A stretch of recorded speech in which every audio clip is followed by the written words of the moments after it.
On parle beaucoup du Christ, sa personnalité fascine. Il est signe de contradiction, on le joue, on le chante, nous le prions, nous le glorifions. Assemblés, nous savons bien qu'il faut risquer l'expérience de la foi, qu'il faut pénétrer à l'intérieur du mystère pour comprendre et contempler. Comme le visiteur qui veut admirer les vitraux doit passer le porche, pousser la porte d'entrée. Et dedans, l'homme devient autre. Nous méditons la vie du Christ, son enseignement, sa mort, sa présence vivante, agissante, hier, aujourd'hui. Or, la grande révélation de Jésus, l'ultime, c'est de nous avoir d'une manière toute nouvelle nommé Dieu.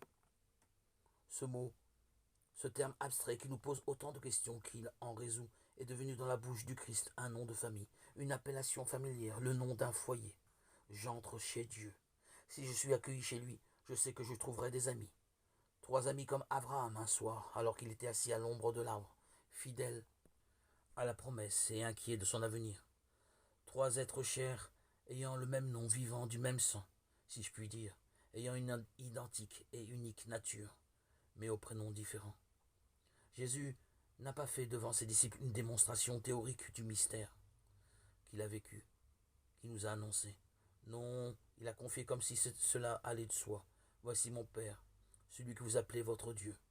Et puis, avant de quitter ses disciples, ce fut la promesse. Je vous enverrai d'auprès du Père l'Esprit Saint, le défenseur, le paraclet. Et en effet, c'est en leur nom, à tous les 3, que nous sommes baptisés. Un jour, nous annonçons le souhait de Saint Paul, qui est que la grâce de Jésus notre Seigneur, l'amour de Dieu le Père et la communion de l'Esprit Saint soient toujours avec vous. Nous professons, nous reconnaissons que le jour de la Pentecôte, la promesse du Christ a été réalisée. L'Esprit envahit la petite et première communauté chrétienne. Il donna force et fidélité. 20 siècles après, notre communauté veut vivre de ce même esprit. Il nous appartient donc de méditer la foi en l'Esprit Saint, à la place de cet esprit dans notre vie chrétienne.